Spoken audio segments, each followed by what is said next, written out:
First we sat there watching the television, and then I saw a gap of over 1 million votes being reduced clandestinely.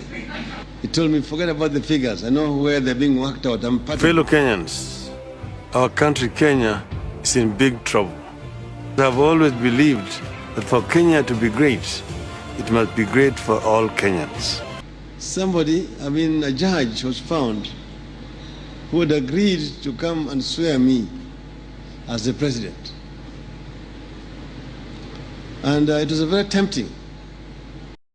My good people, my lovable people, following the sudden demise of one of the iconic Kenyan political leaders, I hereby want to present to you a comprehensive history and legacy of the leader.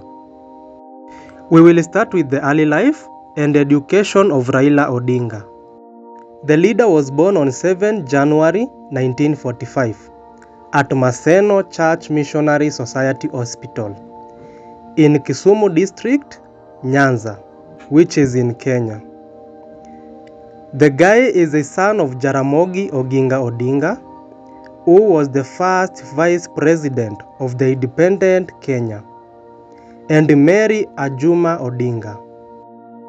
On primary and secondary education, Raila attended Kisumu Union Primary School, then Maranda Primary and Maranda High School until about 1962. He then went to the Ada Institute in East Germany, part of the philological faculty at University of Leipzig for about 2 years.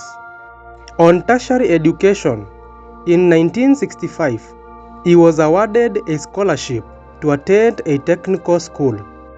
He graduated in 1970 with a Master of Science in Mechanical Engineering and Production Technology from Magdeburg Technical School. On his additional academic and professional certificates, he had certificate in Standardization and Quality Control from the University of Denver, certificate in Establishment of Natural Physical Standards, National Bureau of Standards and Technology from a university in the USA, certificate in Standards Specification Writing from British Standards Institution, and he had a certificate in Senior Management from Kenya Institute of Management. When it comes to honorary degrees and awards, he had a Doctor of Letters from Maseno University, honorary doctorate from Florida Agricultural Mechanical University in the USA, Doctor of Laws from the University of Nairobi, which he attained in 2008, and other honorary awards and recognitions, including being an Elder of the Golden Art, EGH, from Kenya.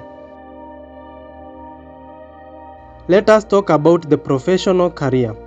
After completing his Master of Science, he returned to Kenya around 1970. He founded and started a business, which is the Standard Processing Equipment Construction and Erection Limited, later the East African Spectre, manufacturing LPG cylinders. In 1974, he joined the Kenya Bureau of Standards, becoming Group Standards Manager, rising to Deputy Director by 1978. Let us discuss the political persecution and early activism of Raila Odinga. Odinga was arrested and detained in 1982 without trial, accused of participating in a coup plot during Daniel Arap Moi's presidency. He served several years in detention.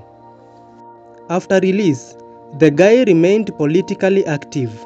He was repeatedly arrested for criticizing one-party rule, took refuge in Norway in 1991 during the escalating political repression.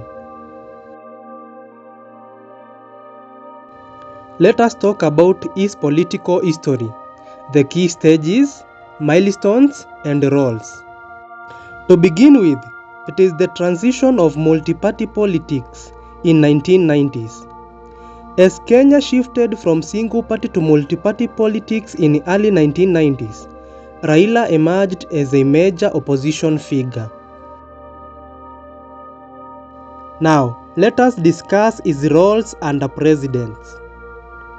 Under President Moi, who reigned in the year 1978 to 2002, Odinga was repeatedly in opposition. He was detained, exiled, and he criticized the one-party state. He pushed for human rights and democratic reforms.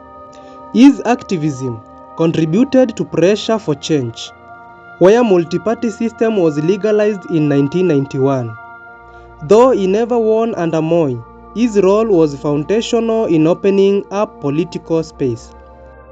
Under Mwai Kibaki, who ruled between 2002 to 2013, Raila was initially allied via opposition coalitions like NARC in 2002, before differences arose.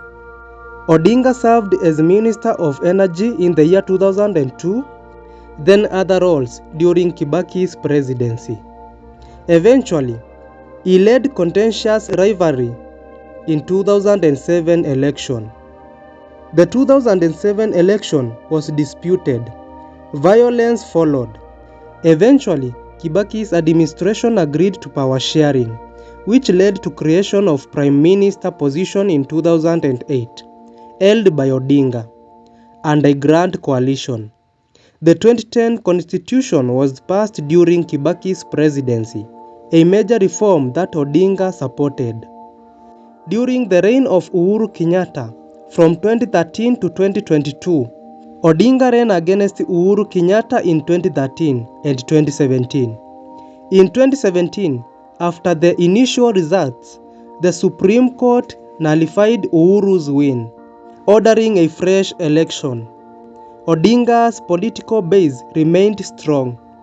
Later, under the handshake in 2018, he and Uhuru entered into a pact of national unity, de-escalating tensions. Some reforms were possible. However, Odinga did not become president. The constitutional and institutional reforms, the devolution, transparency, and governance advanced in varying degrees. In 2022, Odinga ran again under Azimio la Umoja coalition, but lost to William Ruto.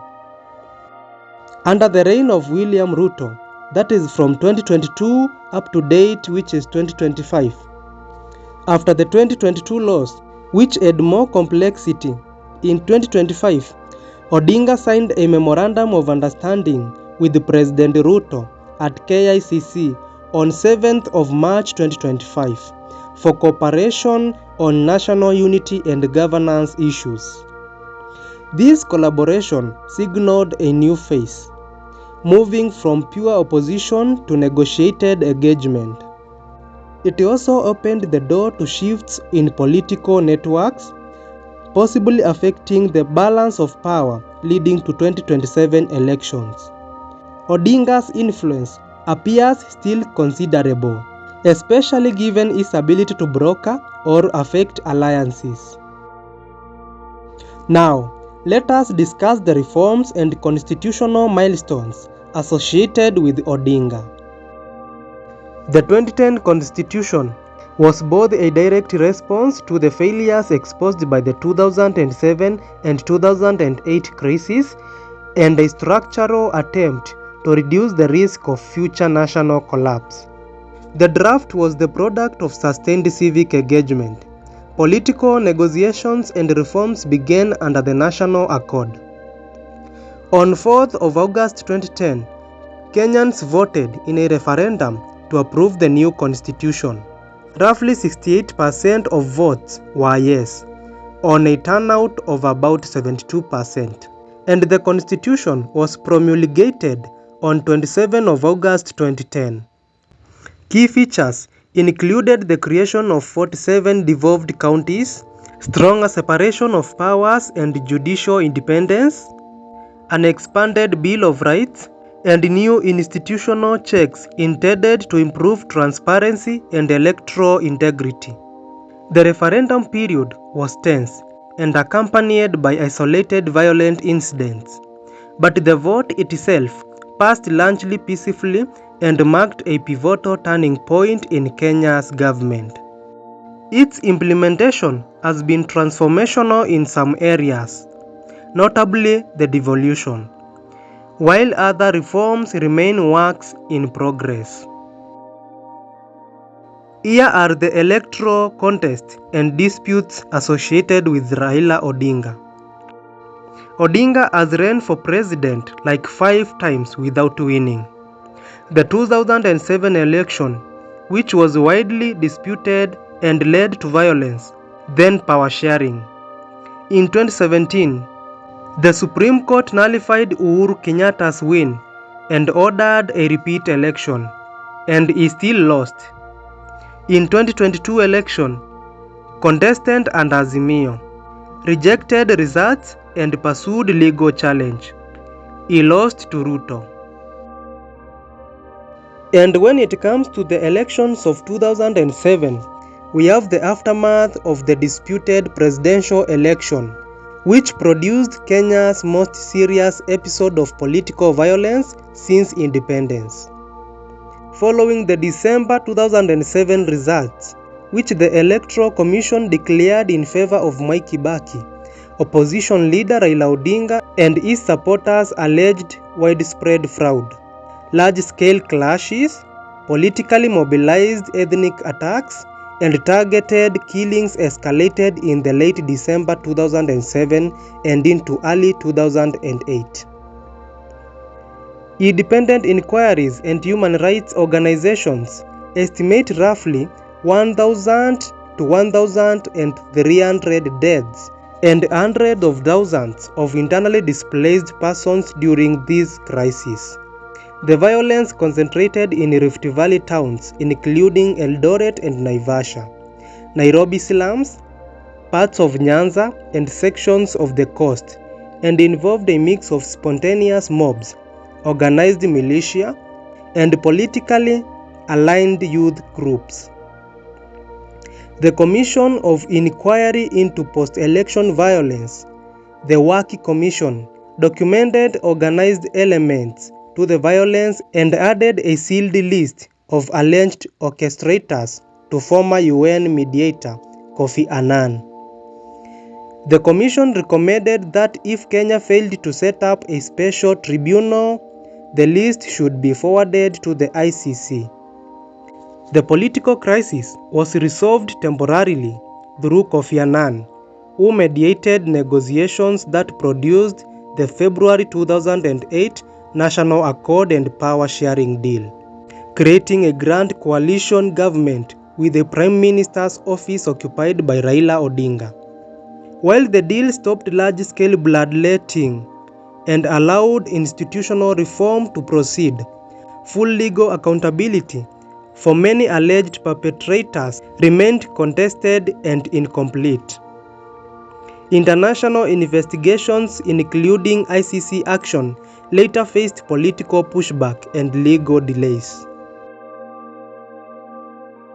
Let us talk about the impact of Raila Odinga, or how Raila has transformed Kenya. The first one is democratization and institutional strengthening. He was instrumental in restoring and defending multi-party democracy under Moi. That shift has had lasting effect. More open political competition, opposition space, and civil society activity. His advocacy for constitutional reform, culminating in 2010 Constitution, changed Kenya's governance architecture. It changed devolution, strengthened rights, and independent oversight, that is the judiciary and commissions.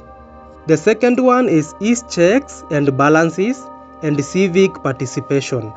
He has regularly held presidencies to account, even when in opposition. His rants, petitions, protests, activism have forced legal and judicial institutions to act. He contributed to the culture of electoral scrutiny, courts overturning elections, and demand for transparency. On terms of infrastructure and policy advocacy, while as opposition is limited in direct policy implementation, he has advocated for large-scale infrastructure, social justice, regional development, equality, reduction of marginalization of historically neglected regions like Nyanza and Coast. On political culture and peaceful resolution, we have the 2008 Power Sharing Agreement, which is partly his work. It helped avoid prolonged war or crisis and stabilized Kenya's politics. The handshake in 2018 with Uhuru Kenyatta, though controversial to some, served to reduce political tension. On electoral reforms, he has been pushing for better electoral processes, being involved in positions, and supporting judiciary's role in nullifying flawed elections. And now, let us discuss how Raila interacted with errors or missed steps of Kenyan presidents. When we are talking about errors, we are trying to mean places where presidential administrations fell short in terms of governance failures, corruption, exclusion, and electoral irregularities. Odinga's role often was in highlighting, opposing, or forcing correction. Under Moi, Odinga challenged authoritarianism, arbitrary detention, and suppression of dissent. He paid a price with arrest and exile for doing that. He helped force opening of political space. Under Kibaki, even though Kibaki's election in 2002 brought optimism, Odinga criticized the lingering corruption, slow pace of reform, inequitable development, and the post-2007 violence. The 2007 dispute exposed institutional weaknesses, where Odinga's insistence on power sharing forced a deal. Under Uhuru Kenyatta, he criticized broken promises, especially the ones about devolution, transparency, and corruption. He brought up issues about oversight of executive power. The Supreme Court's decision in 2017 was a correction of a presidential error of flawed election processes. Under Ruto, more recent, Odinga was now in negotiation with Ruto, but has still been critical of policy failings, that is, cost of living, housing levies, and issues of service delivery. The MOU implies acknowledgement that governance under Ruto needs inputs and oversight. The role of Raila was often that of opposition but also mediator, pushing for reforms, insisting on accountability, drawing attention to inequalities and misgovernance, and at times helping to solve crises like the one of 2007 and the one of 2018. Let us talk about his political network, influence, and how that has shaped leadership. On political alliances and coalitions, he built strong opposition coalitions, like the forming or joining parties like ODM, or coalitions like NASA and Azimio la Umoja. These alliances gave him scale across ethnic and regional divides. He has used both cooperation, that is, coalition and handshake deals, and confrontation when necessary. Sometimes cooperation has cost him support, like when critics see him aligning too closely to power. But it has kept him relevant and influential. On the issue of support base and regional power, with his Luo roots, the Nyanza region support remains strong. He has also had influence in Coast and other marginalized communities. Even when he loses national votes, he mobilizes significant popular support that presidents must reckon with. On institutional networks, he has earned engagement with civil society, the judiciary, media, international connections like engineering, academic credentials, and honorary degrees. There is also his personal brand as a democracy champion, which gave him moral authority with portions of public opinion. Here is how things might change politically from now after Odinga's death, and what his death might mean. The first one is the vacuum of opposition leadership. Without a figure like Odinga, there will be a scramble to fill his space. New leaders will emerge, possibly more youth, more technocrats, or regional figures. This could fragment opposition unless someone unites it. Second one, it is the realignment of coalitions. Odinga's alliances have often shaped political coalitions, and his absence might collapse some existing alliances or cause reconfigurations ahead of the 2027 general elections. The third one is institutional legacy to defend. The reforms he pushed, that is the constitution, judiciary powers, and the devolution, will need guardians. His followers may continue to defend this, and presidents with more centralized tendencies may clash with the legacy. The fourth one is the change in political culture. This could lead to younger leadership, more focus on different issues like climate, digital governance, and economic inequality, and also demand from youth might grow. We have political risk of regression.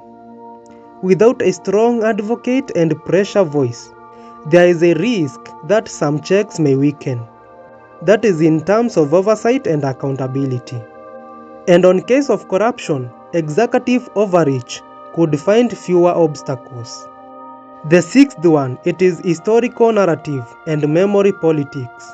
How Odinga is remembered will shape future national identity in terms of democracy, resistance, or also criticisms. That is of compromise and repeated electoral losses. Monuments, education, and media will play a role. And now, here are reasons why Raila Odinga should be remembered. 1. He should be remembered as a champion of democracy. This is because he played central roles in restoring multiparty democracy and pushing for constitutional reform. Number 2, he was a voice for the marginalized. Regions and people traditionally excluded from central government attention found in him an outspoken advocate. He was a persistent challenger. Even after facing setbacks, that is in prisons, exile, and repeated election losses, he continued to engage, and that resilience is rare. He was a builder of institutions and norms. His efforts have helped reshape Kenya's constitutional architecture, deepen the rule of law, and strengthen electoral oversight and civil society. He was a peacemaker and a mediator. Particularly in times of crisis, he has helped prevent escalation of internal conflicts. And even in contest, he has forced presidents and governments to be accountable, to respect processes, and to listen to opposition and civil society. Now, let us discuss Raila Odinga on terms of his areas of criticism and complexity. No life, especially political, is without controversy. Some see his repeated losses as showing inability to translate popular support into national victory. Number 2, some criticize alliances and handshakes as diluting his opposition role. Again, some say his brand has been polarizing, and that tribal or regional identities have shaped his support strongly, sometimes limiting nationwide appeal. Again, there are debates about whether some of his criticism or opposition has delayed reforms, or whether his strategies like electoral petitions and boycotts sometimes had unintended negative effects like political instability and tensions. And as I conclude, Raila Odinga's life is a story of steadfast commitment to political change, democratic values, and social justice. Though he never became president, his influence in shaping Kenya's democratic institutions, legal culture, and political norms is profound. In remembering him, future generations can draw lessons about resilience in the face of oppression, the importance of civic participation, that political power is not only about holding an office but about shaping national direction, and the value of leadership that seeks to hold those in power accountable. And guys, that is it. The history and the legacy of the great Raila Odinga. Kindly subscribe to my YouTube channel and share this channel to your friends so that they can get to know who Raila Odinga was. Guys, I love you. Bye.